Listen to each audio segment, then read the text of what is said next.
Boa noite, o pessoal que está chegando agora.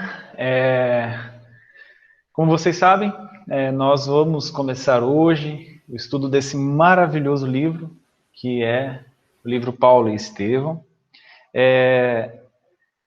Aqueles que estão junto conosco desde o início lá do nosso lar, quando começamos a estudar o nosso lar, logo no início desse isolamento social, deve ter percebido que a gente está evoluindo aos poucos, aprendendo, né? Porque isso aqui é realmente novo para a gente, né? Nós não temos a expertise ainda, mas aos poucos nós vamos aprendendo e vamos aprender uns com os outros.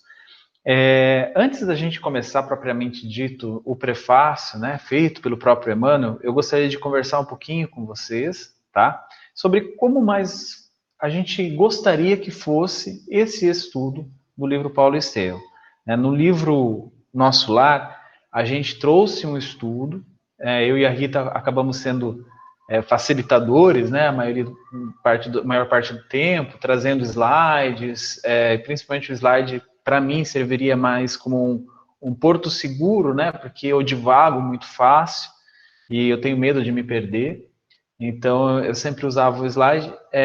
Mas para este livro, eu estava conversando com a Rita e a gente está tentando fazer de uma maneira diferente, né?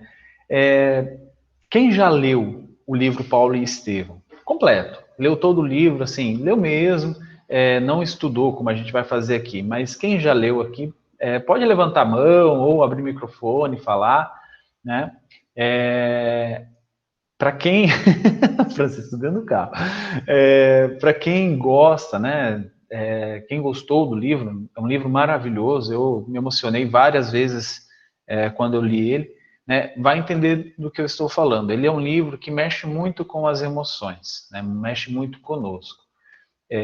Eu, quando eu li a primeira vez, né, não, ele mexeu comigo, mas a minha visão acho que era muito infantil. Quando eu li a segunda vez, no ano passado, que nós tivemos uma série de palestras sobre esse livro, né, Paulo e Estevão, foi uma coisa transformadora para mim. Eu acho que eu dei um passinho, né, um passo a mais na minha melhora. Eu acredito que foi um passo importante e eu comecei a entender algumas coisas do Evangelho e que ele deveria ser aplicado na minha vida. Eu acho que esse livro ele é um divisor de águas realmente, quando você realmente lê com o coração e começa a compreendê-lo. Assim, no livro Nosso Lar, nós tivemos mais essa questão de apresentador, né, apresentar PowerPoint e tal. O estudo Paulo e Estevão, a gente gostaria que ele fosse um pouco mais uma roda de conversa, ao invés de ser uma aula, ao invés de ser uma explicação, para que a gente pudesse conversar sobre aquilo que a gente vai ler nas páginas que o Emmanuel escreveu. É claro que a gente vai buscar as informações que estão inseridas dentro daquele contexto, as minúcias que o Emmanuel deixa, aquelas dicas, né? Porque a gente não pode ter a visão infantil de achar que o Emmanuel escreveu alguma coisa ou colocou alguma palavra no livro, nos livros que ele escreveu de bobeira, né? Isso é uma visão que, para quem não conhece a obra do Emmanuel, pode ter essa percepção, e isso não acontece. Emmanuel é um escultor de palavras. Tudo que ele coloca é informação útil. Tudo que ele coloca serve, né, para nos guiar. Um espírito como o Emmanuel, ele não tem essa disponibilidade de tempo e nem essa vontade de colocar uma informação que não vai servir para nada para a gente, né? Para quem vai ler, para nós espíritas. Então a gente vai estudar aos poucos, vai sim extrair informações importantes, comentários importantes, mas o mais importante de tudo é que nós participemos, né? Então que vocês coloquem sua opinião, a sua visão, o seu entendimento, né? Porque a gente, nesse livro, né, para aqueles que leram, já, claro que vão perceber isso, perceberam, ele mexe muito com as emoções. É um antagonismo de emoções o tempo todo. E aí você percebe, às vezes você cai na cilada de ter aquela reação que não é muito cristã só no seu pensamento. Então, tudo isso é importante para a gente trabalhar o Paulo e Estevão, tá? É claro que quem leu o prefácio, né, que a gente vai conversar hoje à noite, o Emmanuel já coloca, isso não é um simples romance, né? Os livros do Emmanuel, por mais que a gente chame, é um romance espírita, na boa, eles não são simples romances, né? Aquilo, como eu falei, as palavras estão lá para trazer ensinamento, para trazer informação. Então, assim, é claro que a gente vai tentar usar os recursos de mídia, né? Quando a gente precisar explicar, onde é a estrada de Jope? O Paulo está mandando uma carta para Corinto, né? Onde ele estava nesse momento? Ele está pegando a estrada para ir para Jerusalém. Onde era essa estrada? A gente vai trazer isso, os recursos para isso, e mostrar no mapa, né? Claro que isso vai enriquecer muito o estudo, né? Vai enriquecer muito a nossa conversa. Mas, é claro, a gente não pode esquecer que esse é um livro sobre Paulo de Tarso. Então, o Evangelho é aplicado no dia a dia, na prática do apóstolo dos gentios. Tá? Assim, quem quiser, né, eu acho que é muito importante que nós pudéssemos manter as câmeras ligadas, eu acho que isso é interessante. Né? Não, quem quiser deixar desligado, ok, não tem problema, mas para que essa seja uma roda de conversa mesmo. Se quiser deixar o microfone ligado, desde que não dê interferência, microfonia, né? Eu acho interessante também para que a gente possa, olha, Juliano, eu vi isso nessa parte, achei muito interessante. Meu sentimento foi esse quando o Paulo olhou para Abigail e tal. E eu acho que isso vai ser muito enriquecedor, tá? Caso você queira deixar o microfone desligado, é só abrir o momento que você for falar e acenar com a mãozinha. Bom, enfim, a gente vai desenvolver as nossas técnicas aqui para a gente participar. Tá? E é claro, se vocês quiserem dar alguma sugestão de como a gente vai conduzir, porque, como eu disse, a gente ainda está aprendendo a mexer nessa nova ferramenta. Né? Todos os nossos estudos vão ficar gravados, vocês vão poder consultar a qualquer tempo, tá? E, é claro, todos aqui estão aprendendo juntos. Então, se vocês tiverem alguma dúvida e a gente não souber responder, a gente vai buscar, mas da mesma forma vocês também podem buscar, né, porque tem bastante literatura aí para a gente aprender uns com os outros. Rita, você gostaria de falar sobre o Emmanuel, sobre o Chico, né, antes da gente entrar, que eu preparei sobre o prefácio, e eu pedi para a Rita separar e falar um pouquinho sobre o Emmanuel, que ela assistiu uma palestra muito legal, que eu ainda não tive tempo de assistir, do Haroldo, falando de como foi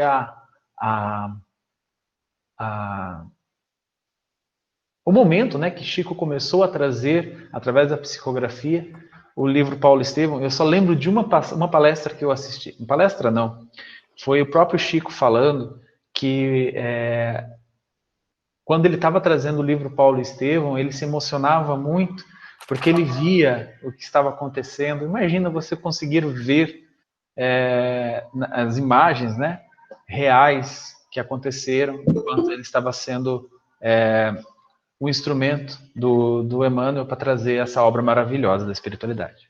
Rita? Ju, boa noite, pessoal. Eu fiz algumas anotações aqui importantes para falar um pouquinho também, antes de falar do Chico e do Emmanuel, sobre a obra, né, para a gente ter uma noção da grandiosidade dessa obra que nós vamos desbravar juntos, como o Juliano falou, e como Emmanuel irá nos mostrar na obra com esse espírito de cooperação, né, cada um contribuindo com o seu conhecimento, com a sua vivência, com sua experiência. No ano de 2020, agora, já faz 78 anos da publicação do livro Paulo Estevão.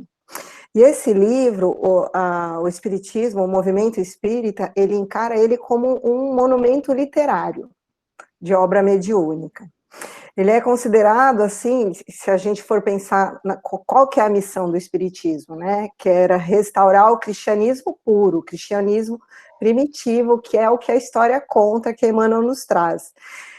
E se a gente for tirar a principal ação dos espíritos para a reinstauração desse cristianismo, que foi a codificação, né, o Pentateuco de Kardec, nós poderíamos ousar em falar que a segunda principal ação foi essa obra, Paulo e Estevão.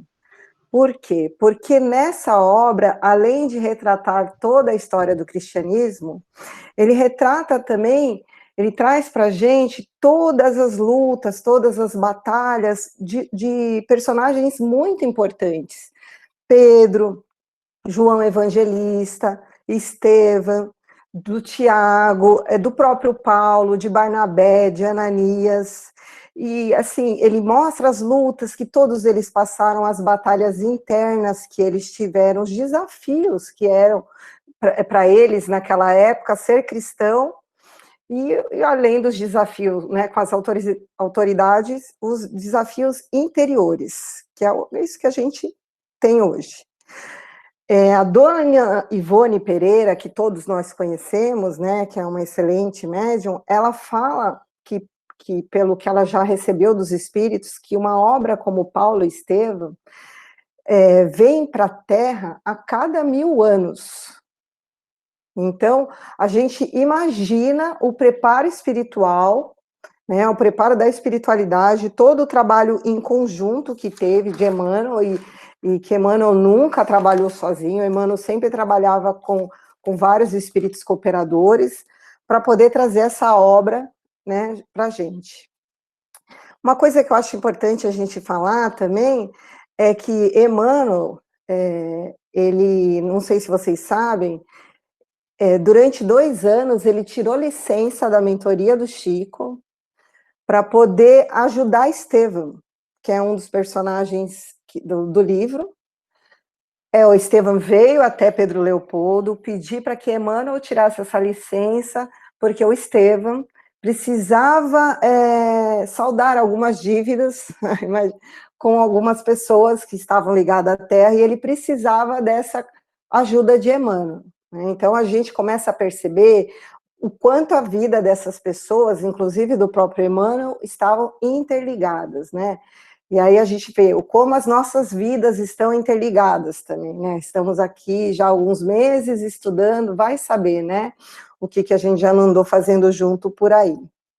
E que quando Emmanuel retornou desses 2 anos junto com Estevão, dessa missão, ele veio e falou para o Chico que eles tinham um mês e pouquinho, para poder para poder escrever esse livro. Então, imagina, o Chico, na época, funcionário público, trabalhando muito, não tinha tempo. Então, o Chico psicografou Paulo e Estevão nas horas do almoço dele, nas horas do lanche, e em muitas noites, de madrugada. Então, ele passou praticamente um mês e pouquinho, sem dormir direito, dormindo 3, 4 horinhas por noite, para poder dar conta desse trabalho incrível. E aí, Humberto de Campos, né, ele fala para a gente, num livro, que eu não me lembro o nome agora, que enquanto o Chico psicografava Paulo e Estevão, um dia Humberto de Campos, em espírito, tá, gente, caminhando em Pedro Leopoldo, encontrou Simão Pedro numa praça em Pedro Leopoldo. E Simão Pedro, o apóstolo. E aí ele ficou surpreso. Você é o Simão? Ele falou, sim. O Simão Pedro? O Pedro falou, sim, sou eu mesmo. Nossa, mas o que... E na época estava tendo uma convenção de espírita na região e tal. Ele falou, o senhor veio aqui para acompanhar a convenção? Ele falou, não, eu vim ver a obra de Ismael. Ismael é o protetor do Brasil. E também acompanhar o Francisco Cândido Xavier, que estava nesse processo de psicografia. Bom, mas resumindo, gente, a vida deles, tanto de Emmanuel como de Estevão, a gente vai ver depois que tem toda uma cronologia de obras, como o Ju falou, que são intitulados como romance, mas para Emmanuel tudo tem um porquê. Então a gente vai ver, depois de Paulo e Estevão, vem há 2000 anos, e aí a gente vê que Emmanuel encontrou com Paulo no final da vida dele, na época que ele era o senador Públio Lentulus.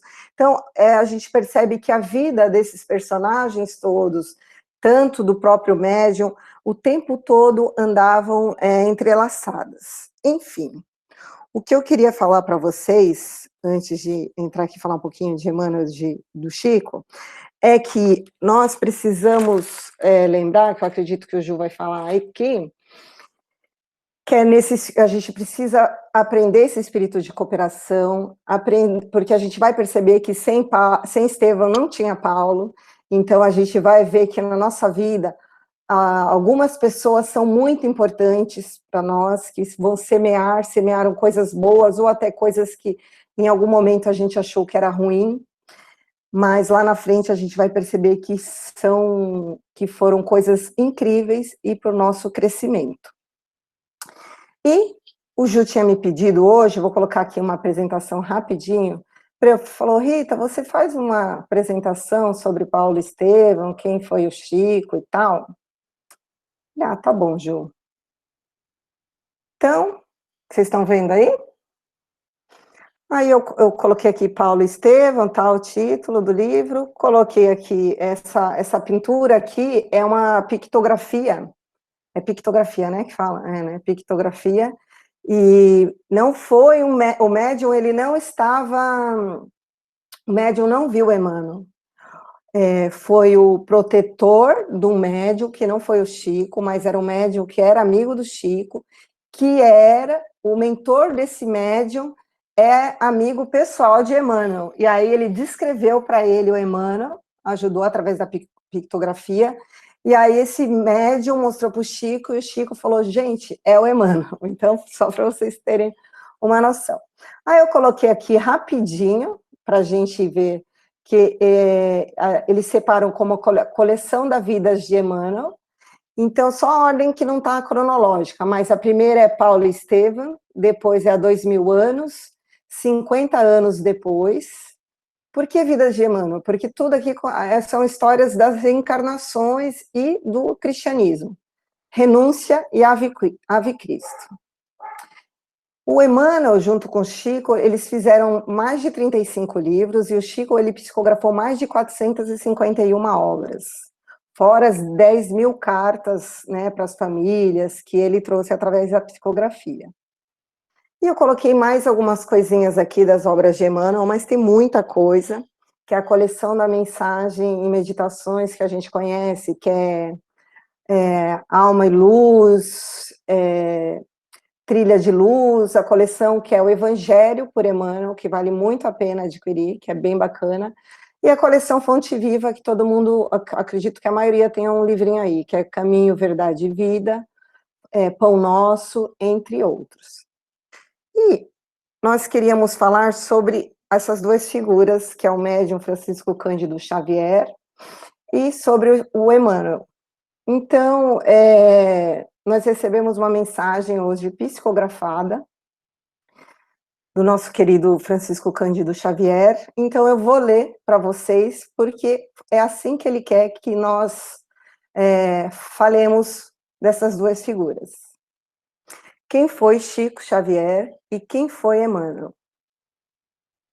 Duas almas endividadas, que unidas pelo amor e testemunhando a misericórdia do Pai, caminharam existências no trabalho árduo de recolher as pedras que um dia usaram para destruir em pontes de amor e luz para ligar os corações endividados e amados à obra do Cristo na grande família universal.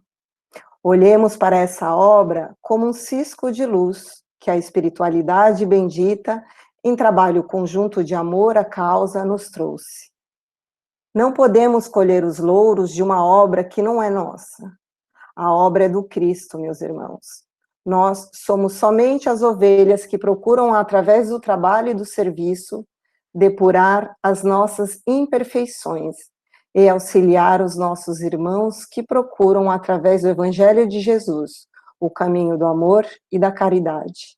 Estudem com afinco, mas leiam com o coração e com o espírito, pois é necessário que afastemos as interferências da matéria para que a compreensão das palavras do Cristo e dos seus auxiliares se façam entender. Os códigos de crescimento e aprimoramento espiritual estão acessíveis a todos vocês.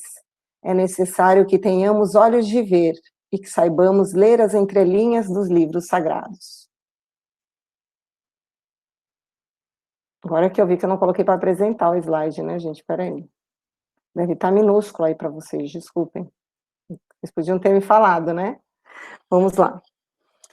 Emmanuel, em seu espírito de cooperador, nos trouxe com muita dedicação esta obra de aprofundamento das vivências dos cristãos do primeiro século.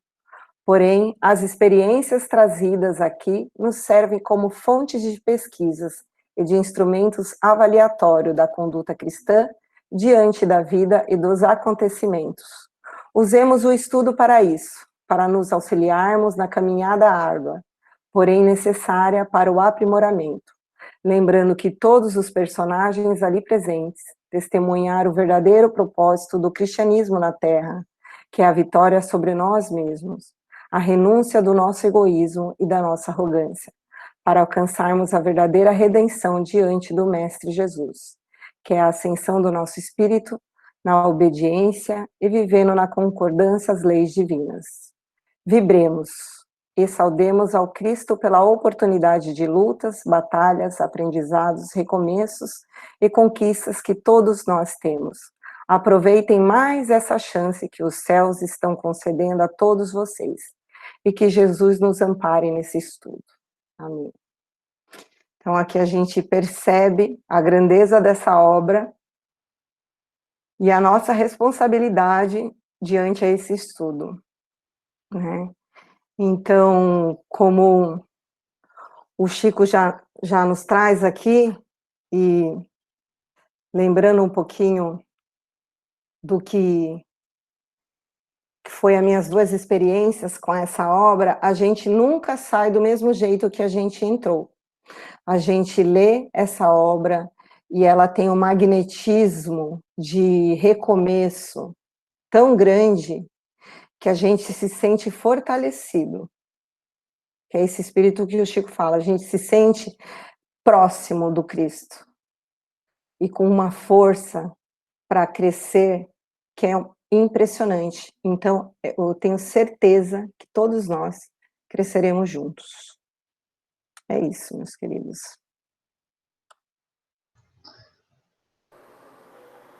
Ô Ju, eu posso contar uma situação? Claro, Cássia. Fica à vontade. Então, é assim. Já tem algumas semanas, alguns aqui já sabem disso. Já tem algumas semanas que durante as horas da noite, nos reunimos na Casa Espírita, em desdobramento. Os trabalhadores encarnados e desencarnados fomos convocados para uma grande reunião. Nesta reunião, tinha lá todos os dirigentes e trabalhadores da Siena. Eles estavam, os dirigentes espirituais também, eles estavam assim numa mesa muito grande, devia ter mais ou menos uns 15 metros essa mesa, né, no nosso palco. Óbvio que o nosso palco não era tão pequeno como é.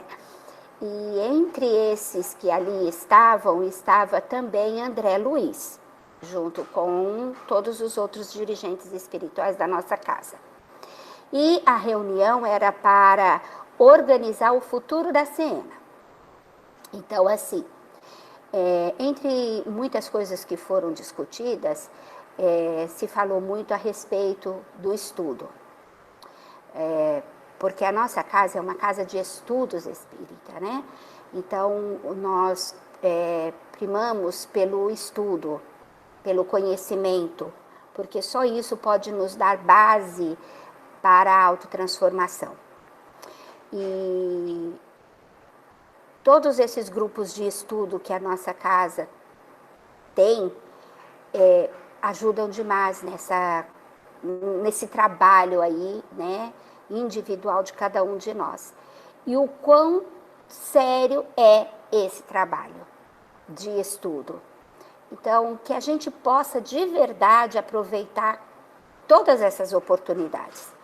Gente, nós, trabalhadores da nossa casa, nós sentimos a presença amorosa, constantemente, de espíritos abnegados e já muito conhecidos pelo meio espírita.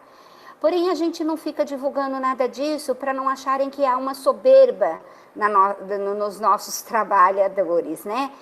Mas existe o trabalho e Jesus disse que ele estaria presente nos fortalecendo e nos inspirando. Então, vamos de fato pegar com firmeza, com gosto, com vontade, a oportunidade que a gente está recebendo. Porque a gente pode fazer tudo isso da nossa casa, né? Cada um aonde tiver. Tem gente de tantas cidades aí espalhadas participando dos grupos de estudo, até de outros estados. Então, vamos pegar com afinco, com gosto, sabe? A oportunidade. É isso que eu queria contar. Obrigado por contribuir, Cássia.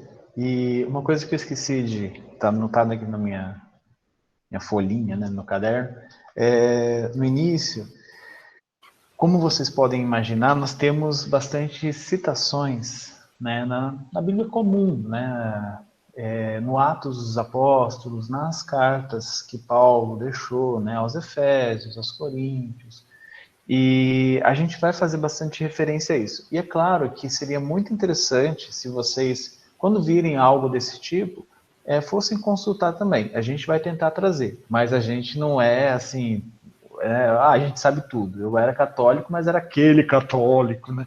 Quando eu estava na igreja, né? Aí, é claro, quando a gente entra no espiritismo, a gente vê, poxa, não posso perder tempo, vamos aprender. E aí a gente vai acabar estudando e, como diz a Cássia, pegando todas essas informações para nos transformar, tá? Então, assim, a gente já percebe que toda a equipe espiritual está nos amparando, né? Então a gente também percebe que vocês realmente querem, né? Estão aqui numa segunda-feira estudando com a gente, né? Então vamos abraçar, né? Então, se vocês tiverem qualquer dúvida, nos falem, nos avisem e a gente vai trabalhar junto. Vamos nos dar as mãos.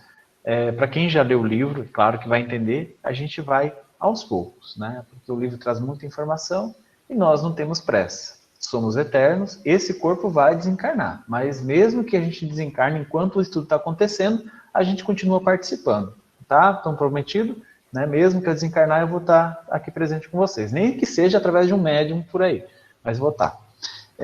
Vamos começar. Ju, acho que a Vânia quer falar alguma coisa. Ah, Vânia, eu não vi você abrir o microfone. Pode falar. Boa noite. Eu acho que esse momento realmente é um momento assim de um presente, né, primeiramente, e de que a gente vê que nada realmente é por acaso, né? A gente vê que assim a gente está passando por um momento super tumultuado de pandemia, várias emoções fluindo, né? E algumas pessoas sem saber como reagir, como fazer.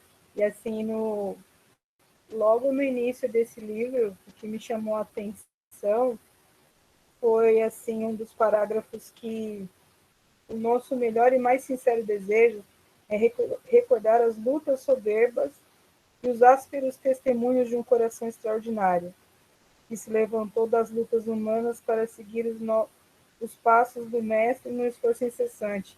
Então, assim, vendo isso e vendo um pouco do que a Rita trouxe na questão da cooperação, a gente vê que a gente está num momento realmente de estar, não sei se essa é a palavra, mas nos burilando, né? Vendo e tendo olhos de ver que talvez as coisas que venham que a gente ache que é muito ruim, sejam coisas que realmente vão nos aprimorar e nos melhorar, né? E que a gente realmente precisa da cooperação.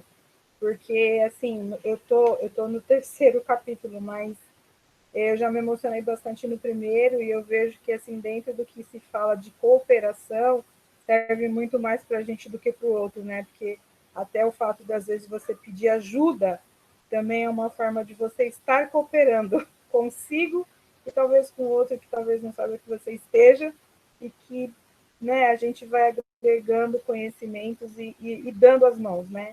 Então, acho que isso é bem importante. É isso, obrigada.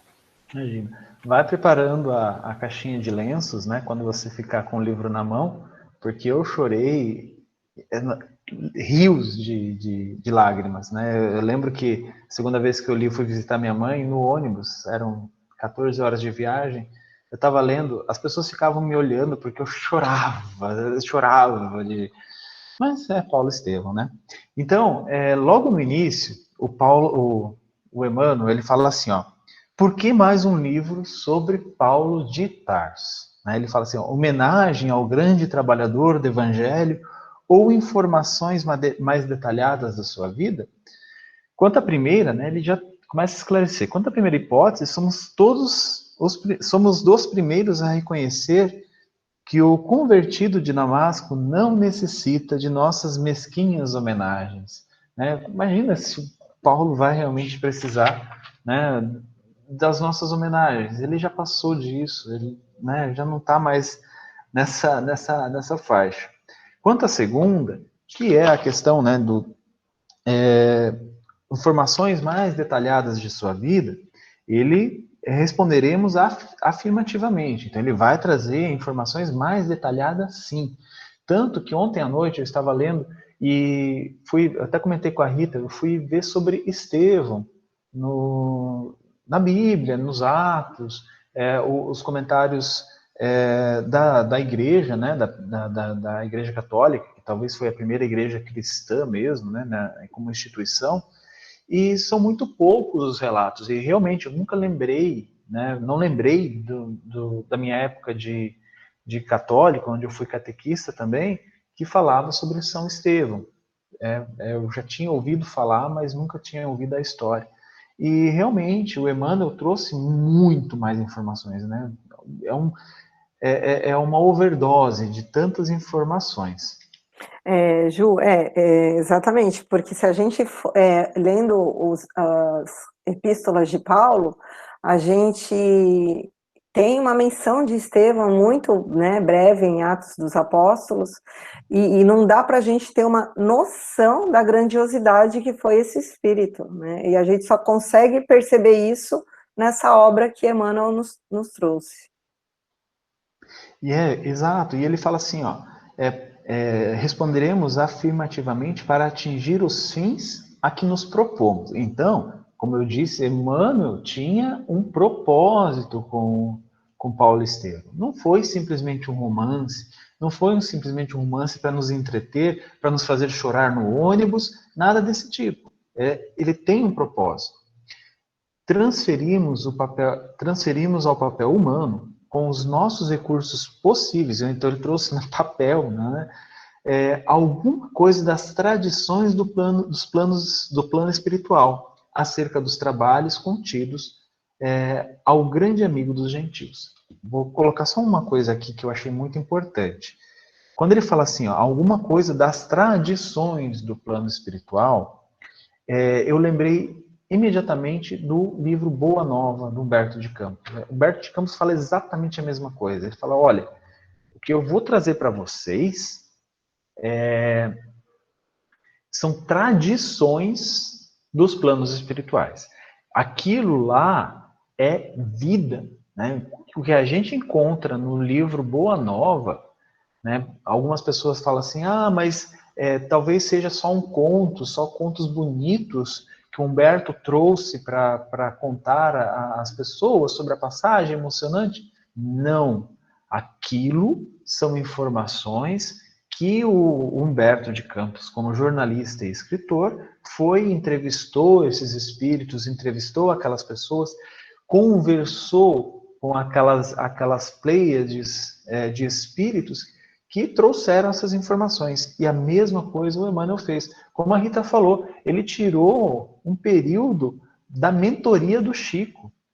O trabalho grandioso que o Chico estava realizando na Terra, o Emmanuel falou, olha, eu preciso de uma licença.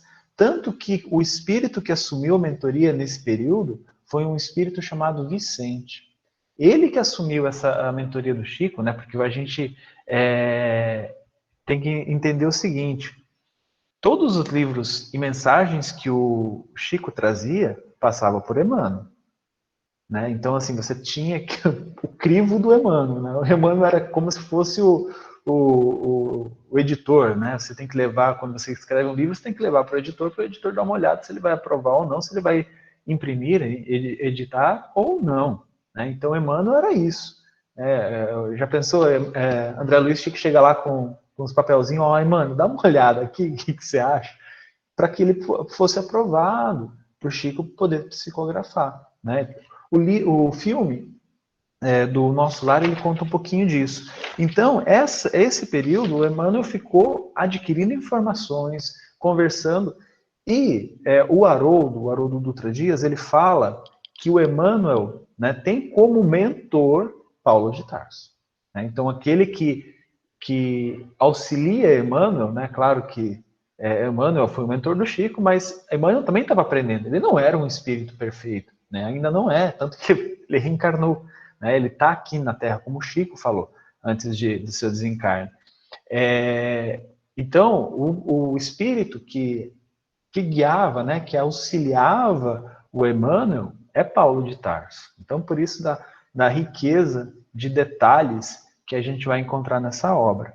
Ô Ju, pegando aí um pouquinho o seu link, que é importante, que até que para a gente olhe assim para essa obra, que Emmanuel ele traz no enredo, né, do romance, só que está ocultado, então a gente precisa realmente prestar bastante atenção, informações históricas, culturais, linguísticas, geográficas daquela época. Né? Então, assim, ele tem uma passagem que ele fala que Corinto tinha as ruas suntuosas, né? E aí parece que há pouco tempo os historiadores descobriram que as ruas de Corinto eram feitas de mármore, imagina, mármore. Então, a gente precisa prestar bastante atenção nas riquezas de detalhes e de informações que tem nas entrelinhas desse livro. Isso é importante, né? Esse tipo de informação que o Emmanuel traz, porque imagina, falar que as ruas de Corinto eram suntuosas, eram bonitonas, né? Que era de mármore, que informação, o que isso vai agregar na minha vida? Mas isso é muito importante, por exemplo, para a gente entender por que Paulo escreveu a carta aos Coríntios, Coríntios 13. Ainda que eu falasse a língua dos homens e dos anjos, aquela passagem que eu acho mais bonita de toda a Bíblia. É claro que toda a vida de Jesus é linda, mas aquilo ali parece que Paulo estava falando para o coração da gente, né? Então, por que ele escreveu essa carta dessa forma apaixonada para Corinto?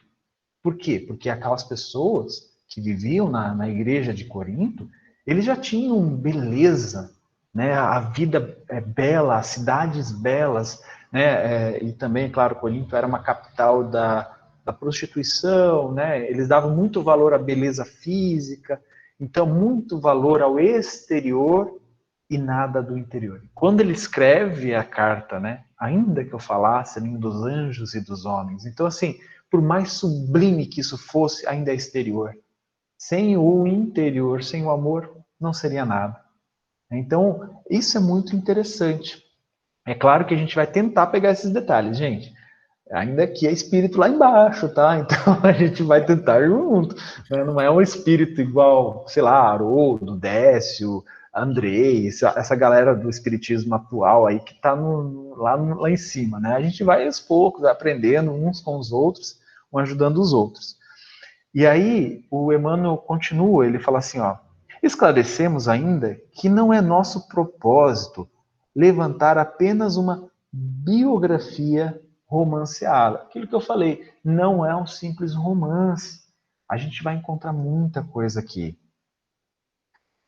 O nosso melhor e mais sincero desejo, como disse a Vânia, é recordar as lutas acerbas, né, as lutas dolorosas e os ásperos testemunhos de um coração extraordinário, que se levantou das lutas humanas para seguir os passos do Mestre, num esforço incessante.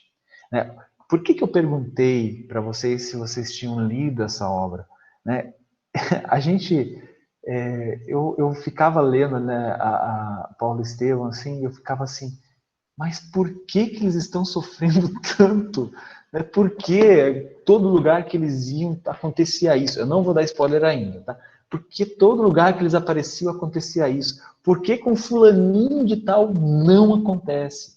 Né? Então, eu ainda não vou falar quem é o fulaninho de tal, tá? Isso vai acontecer daqui a pouco. Vocês vão ver que o fulaninho de tal não é um fulaninho, não.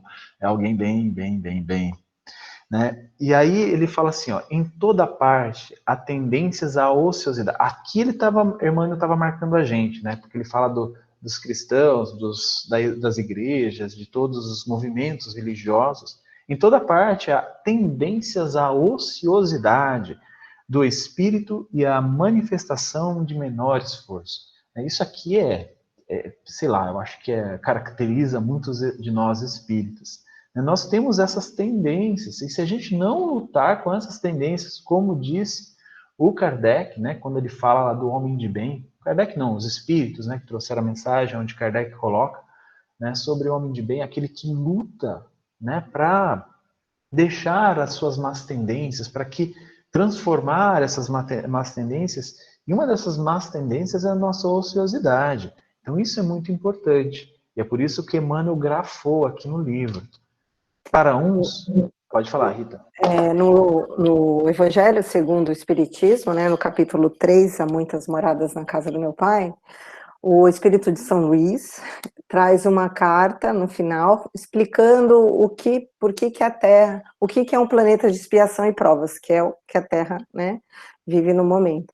E aí ele fala, na verdade, que tipos de espíritos que estão habitando.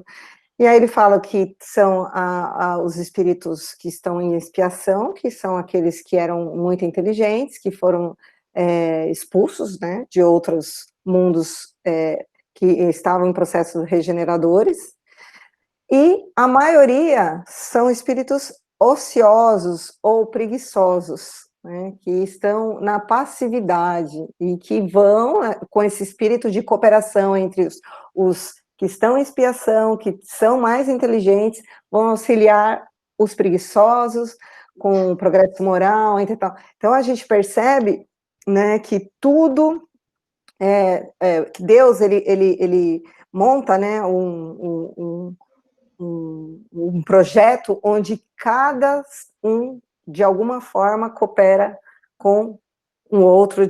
Então, assim, até essa obra, Emmanuel, falando aqui da ociosidade, né, do espírito, também é uma forma de nos auxiliar.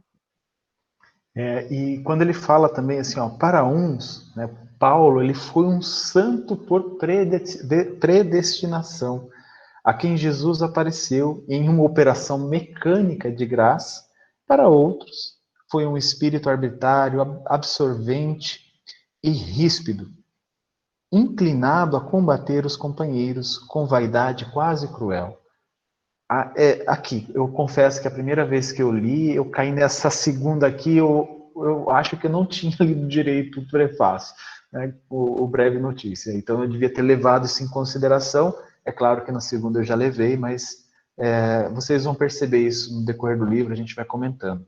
Né? Uma coisa interessante, na minha visão, quando Jesus apareceu, e isso a gente sabe, né, eu sei do meu catecismo, eu fui catequista também, então eu ensinava, porque foi a maneira que eu aprendi, foi a maneira que eu absorvi. Né?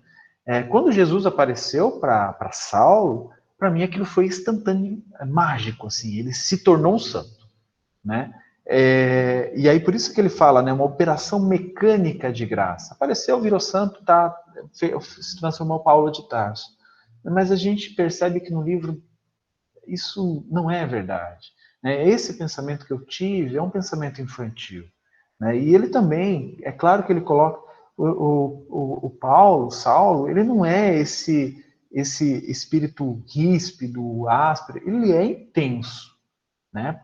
Saulo, né, Paulo, ele é um espírito intenso. Né? Você percebe, a gente vai falar sobre isso, na vivência dele, na mocidade dele, em toda a vida dele, ele foi totalmente intenso. Certo é que o inolvidável tecelão trazia o seu ministério divino. Mas quem estará no mundo sem o ministério de Deus? Gente, ministério aqui, que Emmanuel está se referindo, é um ofício de cura de almas. Quando você for lá no dicionário, se você pegar ministério, vai estar lá um monte de definição e tem essa bonitinha lá. Ofício de cura de almas ou de ministros do evangelho. Então, assim, é claro que Paulo trazia já essa forma, né? Essa possibilidade de auxiliar, essa possibilidade de espalhar o evangelho, de ser um daqueles que curava almas, um médico de almas. Mas se ele tivesse escolhido o caminho do amor, a gente vai perceber no livro que ele escolheu alguns caminhos que não o do amor, que não o do Cristo. E aí, é claro que Emmanuel coloca, né? E quem estará no mundo sem o ministério de Deus? Gente, a gente está aqui para curar almas, curar a nossa própria alma e a alma de todos aqueles que estão ao nosso redor. É claro que a gente não vai ser um Cristo ainda, né? Que é simplesmente pelas palavras, pelo magnetismo envolvente, a gente vai curar as almas, vai tirar, né, aqueles erros, né, abrir os olhos das pessoas ao nosso redor. Mas sim, a gente pode aos poucos ir curando as almas, né, curando a alma daquelas pessoas que estão no nosso lar, as pessoas ao nosso redor, nossos companheiros, companheiras, pais, mães, irmãos, irmãs, aos poucos. É claro que a gente não vai fazer agora, né? Nós ainda não estamos preparados para fazer algo grandioso como o Cristo planetário. Mas um dia a gente vai chegar lá. E para que a gente chegue lá, a gente vai ter que assumir o nosso ministério. Como Paulo assumiu, como ele percebeu isso. Né? Ele tinha um ministério. E a gente também tem, tá? Não vamos deixar isso passar em branco. E aí, Emmanuel, né, claro que a gente pensa assim, mas eu não lembro qual é o meu ministério. Eu não lembro o que eu vim fazer aqui. Eu não sei, eu acho que eu não tenho programação reencarnatória. E ele fala assim, muita gente dirá que desconhece a própria tarefa, que é insciente, né, que não sabe, que é ignorante a tal respeito. Mas nós poderemos responder que, além da ignorância, há desatenção e muito capricho pernicioso, muito capricho nocivo. Olha a sabedoria de Emmanuel. É claro que vocês têm o esquecimento, né? É claro que vocês têm a ignorância, isso é não conhecimento mesmo, muitas vezes a gente não tem acesso. Mas há muito mais desatenção e capricho nocivo. Por quê? Porque é complicado, gente. Você acha que é fácil a gente conseguir assumir um ministério tão grandioso que é o trabalho do amor? É difícil. Por quê? Porque nós temos egoísmo, porque nós temos vaidade, todas aquelas mazelas, filhas né, do egoísmo e do orgulho, dentro de nós. E para a gente trabalhar isso, gente, é tempo. Né? Como a Rita disse, nós estamos num planeta de provas e expiações e estamos aprendendo a lidar com as circunstâncias de provas e expiações. Logo, logo, a gente vai estar num planeta, né, num mundo regenerador, e nossas emoções, as nossas atitudes, os nossos pensamentos vão ser de um planeta regenerador. Os mais exigentes advertirão que Paulo recebeu um apelo direto. Né? Às vezes eu ficava pensando assim, gente, se Jesus aparecer para mim, vai ser tão bom porque vai ser, né, mágico, instantâneo. Mas, na verdade, todos os homens menos rudes têm sua convocação pessoal ao serviço do Cristo. Gente, isso aqui, o que Emmanuel está querendo falar, que é sutil. Né? Não é uma coisa assim que vai aparecer no deserto. Eu não vou estar nem andando de camelo, né, para Jesus aparecer. Não é fácil. Vai ser sutil. Às vezes, vai aparecer em sonho. Né? Aqueles que lembram, como a Cássia, que conseguem falar, olha, a gente estava numa reunião, né, que são pessoas que têm mais vantagens, eu acho totalmente injusto que eu não lembre as coisas que estão acontecendo no meu desdobramento, né, porque, imagina. Mas eu lembro de uma, quando eu estava chegando à Casa Espírita Sena, que foi que, eu já contei essa história, mas eu acho muito legal. Eu sonhei que eu estava indo para uma casa espírita, um monte de gente lá, né, eu não conheço ninguém, não lembrava de ninguém, e que os mentores falaram, não, vocês vão abrir uma creche na casa espírita. Meu Deus, eu nunca gostei de criança, assim, sabe? Eu não tenho esse perfil. Não que eu maltrate, não é isso. É que eu não tenho perfil de cuidador de criança, né? Ou adolescente. E aí apareceu isso no meu sonho. Eu acordei e falei, meu Deus do céu, né? Que sonho esquisito e tal. E aí, umas semanas depois, eu fui conhecer a Casa Espírita Sena e acabei ficando lá. 2 meses em tratamento, né? Porque, imagino, 2 meses em tratamento. Depois do tratamento, a nossa conhecida, a Crista, ela falou, olha, você não quer trabalhar com mocidade? Meu Deus do céu. E eu fui trabalhar e trabalhei 8 anos. Eu espero ter cumprido a minha missão, né? Eu espero ter cumprido esse chamamento, né? Essa parte do ministério. Eu sei que tem muito mais, mas são coisas que vão aparecendo. Né? Este chamado, eu poderia ter falado, não, Cristo, eu não quero, eu não me dou bem com adolescente. Né? Adolescente é chato, adolescente é isso, é aquilo. Né? Poderia ter falado isso. Mas eu acho que o meu mentor já me advertiu, falou, olha, presta atenção, né, que isso aqui que eu estou te mostrando vai acontecer, precisa. Né? Se você aceitar, você vai ter um mérito aí, você vai se desenvolver. Se você não aceitar, eu vou encontrar uma outra maneira. Todos nós recebemos esses chamamentos, e é sutil. Não é uma coisa que vai aparecer um clarão no deserto. Tá? Então, Exatamente, Ju. O convite sempre chega, como diz Emmanuel, né? Às sim, vezes chega na dor, né, a doença nossa, ou de algum familiar, ou chega com uma dificuldade financeira, mas de alguma forma o convite para esse ministério, né, do Cristo sempre vai chegar. A gente precisa estar atento, né, bem atento. E porque quando o convite chega, a gente sente no nosso íntimo que é para a gente. Né? E aí, a partir do momento que a gente percebe que é para nós o convite, independente da forma que ele chegue, isso para a gente é transformador. exato, exato. E uma coisa muito importante, né? Quando o Emmanuel estava falando sobre essa questão do convite, eu lembrei de algo, né? Uma passagem que a gente vai encontrar lá em João, no capítulo 1, versículo 35 a 38. Né? Eu não sei se vocês lembram dessa passagem, né? Foi quando João Batista estava com os seus discípulos na beira do lago e Jesus estava passando. E aí João Batista vira para os seus discípulos e fala, ali está o Cordeiro de Deus. É isso mesmo? Eis aí o Cordeiro de Deus. E aí os 2 discípulos, né, que estavam com ele, vendo Jesus passar, começaram a seguir Jesus. Jesus percebeu que estava sendo seguido, virou para os 2 e perguntou, né, inquiriu, que buscais?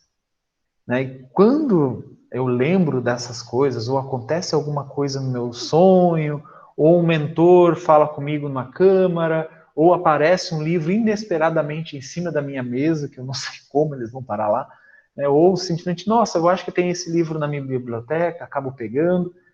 Eu penso nisso. Né? O que eu estou buscando? Para que eu estou usando aquilo? Para que eu vou estar fazendo isso? Esse que buscais de Jesus, né, ele está presente em nossa vida o tempo todo. Ele está fazendo essa pergunta, né, a esses 2 apóstolos, que depois viraram 2 apóstolos dele, mas não é à toa. E essa pergunta ela ainda reverbera. Então ela está presente em nós, né, nós cristãos, até hoje. Eu acho que Jesus olha para dentro para a gente, assim, chegando numa casa espírita, entrando numa sala aqui como a nossa, de estudo, e ele está olhando para nós e perguntando, que buscais? Eu acho que é esse tipo de pergunta que ele faz para a gente. Tem alguém querendo falar? Oi, Acácia, pode falar.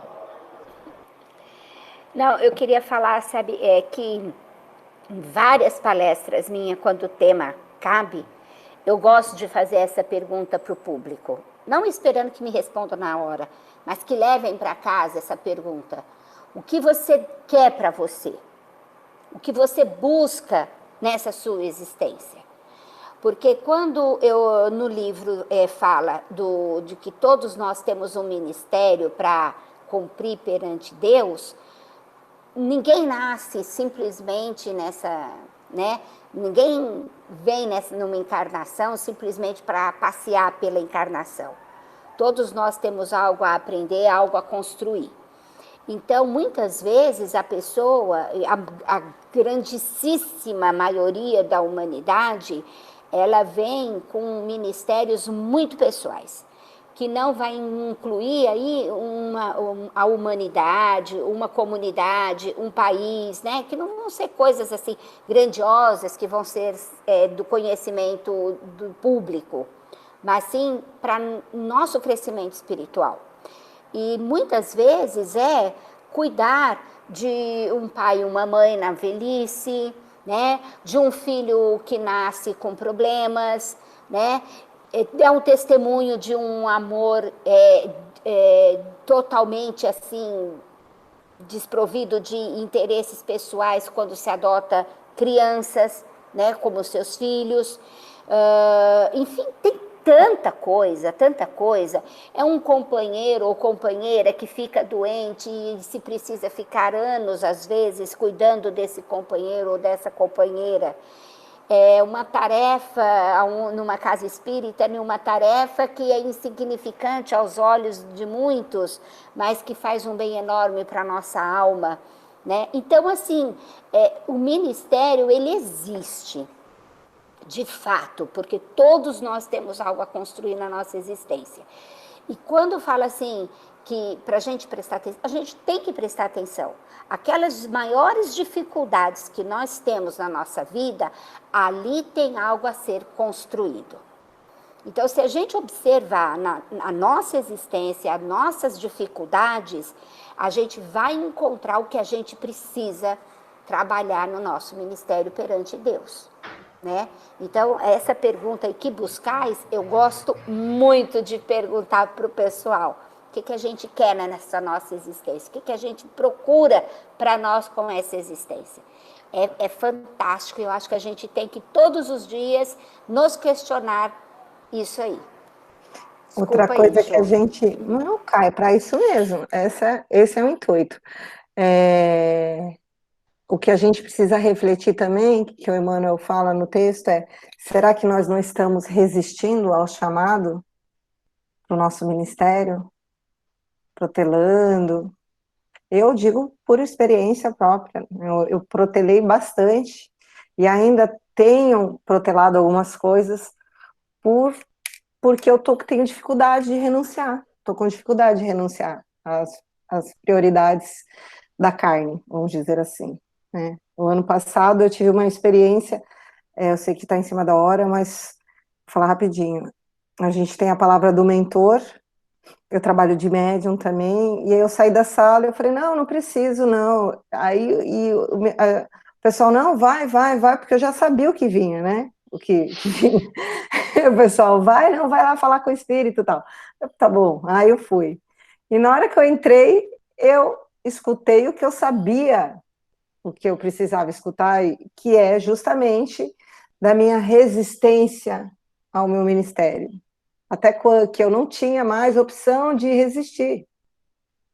Então, quer dizer, eu já estava resistindo há muito tempo, e eu estava no deadline, que eu ia ter que assumir o que eu tinha me comprometido, não foi que estavam jogando no meu colo, eu me comprometi. Então, nós nos comprometemos, e aí, às vezes, a gente aqui na experiência da carne está tão bom, está tão cômodo, que a gente não quer sair da zona de conforto. Então, a gente precisa refletir, será que eu não estou resistindo, me rebelando, né, me achando injustiçada? Ju? É ótimo. Gente, eu vou pedir 4 minutinhos para vocês, só para a gente terminar o prefácio, para a gente, semana que vem, já começar a chorar, quer dizer, a estudar o livro Paulo Estevam, tá? Eu marquei mais umas coisas que eu achei interessante, que ele falou que o Paulo, ele caminhava entre as sombras, né? Caminhando entre as sombras do mundo. né? Gente, nós estamos caminhando entre as sombras do mundo também. Do nosso jeito, as nossas possibilidades, como a Rita falou. Mas a gente precisa, ao exemplo de Paulo, acender essa luz, né, que é o Mestre, que é Jesus junto de nós, o Evangelho em nossa vida.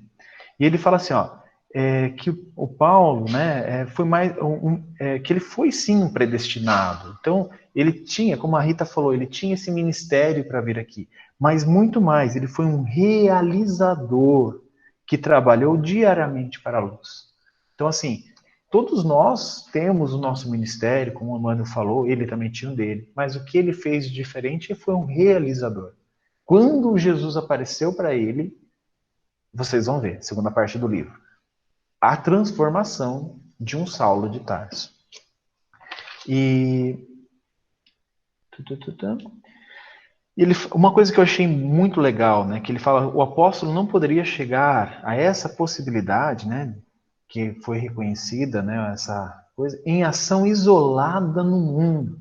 Isso quer dizer, se ele ficasse lá no Sinédrio, sendo um juiz, né, recluso, ele não chegaria a isso. Ele precisou andar nas sombras, ele precisou andar entre as pessoas, ele precisou amar de verdade, ele precisou envolver, cooperar, como vocês estão falando a noite toda. E aí, claro, sem Estevão não teríamos Paulo de Tarso. Então, assim, nós vamos perceber, né? É claro que eu não vou dar spoiler quanto a isso, mas as emoções, né, no transcorrer da primeira parte do livro, vocês vão perceber que elas vão ser muito antagônicas, né, em referência a Saulo, em observação a Estevão, né? Então, percebam isso. Esse recado que o Emmanuel diz aqui, ó, sem Estevão não teríamos Paulo de Tarso. Isso aqui vai ser uma coisa muito importante para a gente refletir durante o livro. E aí, desde já, vejo as críticas, vejo os críticos consultando textos e combinando versículos para trazerem à tona os erros de nosso tratamento singelo. Então, o que Emmanuel está falando aqui, olha, muitas pessoas vão buscar os erros que estão aqui no livro, né, que estão trazendo aqui no livro. Emmanuel é humilde, né? Ele falou, olha, eu posso errar, nós somos falíveis, só que a maioria dos expositores que eu vejo falar de Emmanuel, que eu vejo falar de Humberto, que eu vejo falar de André Luiz, principalmente quando se referem a Emmanuel, falam assim, gente, Emmanuel, eu acho que ele não errou. Eu acho que as informações que ele colocou aqui não estão erradas. É claro que há muita discussão sobre datas, sobre locais, sobre descrições, mas é porque a gente não tem muito bem documentada a história de 2000 anos atrás, o que aconteceu ali na época de Jesus, né? Mas existem sim tentativas de estudo, então existem vários pesquisadores que sim, que condiz muito com o que o Emmanuel trouxe no livro. E é claro que outros não. Mas, pela riqueza de detalhes, pela precisão, como tudo se encaixa, como tudo se encaixa com os Atos dos Apóstolos, com as cartas. Né? Quando a gente chegar na carta aos Hebreus, a gente vai falar, meu Deus do céu, o que é isso? Então, só para vocês entenderem que Emmanuel colocou isso no prefácio, na breve notícia, como falar, olha, eu posso ser falível sim, né? Eu sou falível, mas é um espírito que conviveu com Estevão, que conversou com Estevão, e tem Paulo de Tarso como seu guia. Né? Então, eu acredito que a gente vai estar bem amparado aqui com informações realmente muito próximas da realidade, do que realmente aconteceu.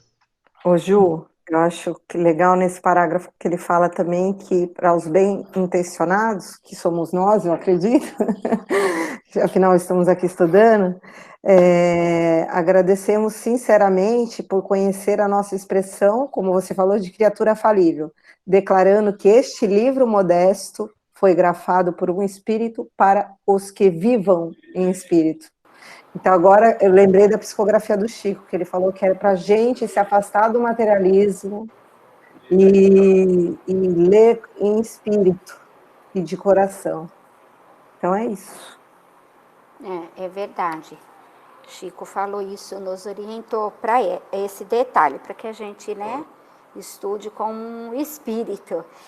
Eu também queria só lembrar aqui que ele ainda fala, né, que sem cooperação não poderia existir amor. E o amor é a força de Deus que equilibra o universo. Então, sem amor, nada seria. A gente vai chegar lá. Gente, quem quiser fazer algum comentário, alguma pergunta, eu sei que a gente já extrapolou o horário, mas primeiro dia a gente se perdoa mutuamente. Pode abrir, gente, não sejam tímidos não, tímidas, né? Precisamos de cooperadoras. Precisamos de cooperadoras. Vamos, gente. Todo mundo tem alguma coisa para ensinar. Fala, senão eu, a Rita e o Juliano não deixam ninguém falar. O Juliano falando e eu estava aqui assim, doida para... Não, eu queria falar, Jussara, que eu achei muito bacana, porque quando a gente fala desse mundo de expiações e provas, que está totalmente ligado ao material, né? Quando a gente fala em ler um livro pensando no espiritual, é exatamente isso, é a gente mudar todo o paradigma do mundo, né? Da gente realmente entrar nesse momento aí da regeneração, que seria a gente se desligar mesmo da matéria, dos egos, da maldade, das crenças, de um monte de coisa. Muito legal. Vamos ler com o coração mesmo. Delícia. E chorar juntos, né, gente? E chorar juntos. Eu nunca li. É a primeira vez que eu vou ler. Então, depois eu conto. Camila. Vai ser a primeira vez também que eu vou ler. E logo no início, que a Rita apresentou, o Emmanuel e as obras, daí ela comentou, né, de que são obras de vidas de Emmanuel, então ele fez parte, então, desse meio aí da história de Paulo e Estevão, é isso? Não, de Paulo Estevão a gente não vai encontrar ele relatado no livro, tá? A gente vai, só que assim, foi o romance, né, o romance que abriu, mas aí a gente vai ter há 2000 anos, 50 anos depois, em Renúncio, e Ave Cristo, que tá falando sobre Emmanuel, né? Então Emmanuel está ali como senador, ora como outros personagens. Então Emmanuel participando de estudo e trazendo lições. Mas do Paulo e Estevão especificamente, a gente não vai ter falando do Públio, né? Não vai estar falando do Públio. Públio estava vivo nessa época, tá? Então, quando ele vai lá no há 2000 anos, a gente vai ver que teve isso. Mas isso não está mencionado, isso não vai ter menção do Emmanuel no Paulo e Estevão, tá? Então, vai ter várias menções a várias passagens da Bíblia, né, que a gente conhece do Evangelho, mas não tem do Emmanuel aqui. Quando há 2000 anos tem. Há 2000 anos fala...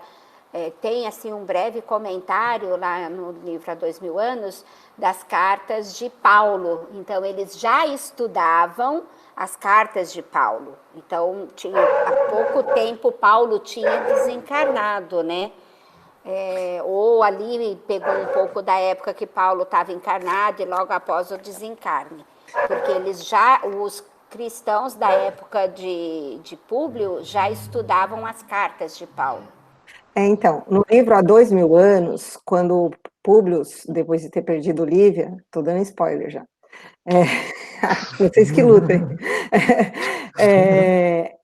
que muda-se para Pompeia, ele encontra Paulo de Tarso em Pompeia. Então, no livro Há 2000 anos, fala desse breve encontro entre o senador Públio, já querendo se converter, né, já convertido, na verdade, para o cristianismo, no encontro dele com Paulo. Então, ele teve essa vivência com Paulo, breve, mas no Paulo Estevão não está relatado no Há 2000 anos. Mas você vai chorar do mesmo jeito, tá, Camila? Não se É, preocupe. que é... Deixa eu só perguntar uma dúvida. Paulo de Claro. Tarso. Tarso significa que ele nasceu na cidade de Tarso, é isso? Isso. Então tá. Tá joia. Aí tem o Saulo de Tarso, que é o personagem da primeira parte, que é o mesmo Paulo. E aí a gente vai discutir lá na frente por que ele mudou de nome. Tá ótimo. Mais Ju, alguém? quando eu li o livro, eu chorei que nem você, né? Gente, mas eu não consegui ler o final, acredita? Mas você O final assistiu é minha a coisa palestra. mais linda. Eu fiquei com medo de chorar muito, e aí eu acabei assistindo o final no filme. Eu assisti o filme. Mas eu tava assim, eu não tive coragem de assistir, de ler. Eu Porque entendo quando a você. gente lê, o sofrimento é muito maior. Aí no filme o sofrimento foi menor, entendeu? Eu fiquei um dia inteiro chorando quando eu li o final. Não, eu não tive coragem. Bom, gente, 20h43. Eu acho que a gente terminou por hoje. Alguém gostaria de fazer a prece?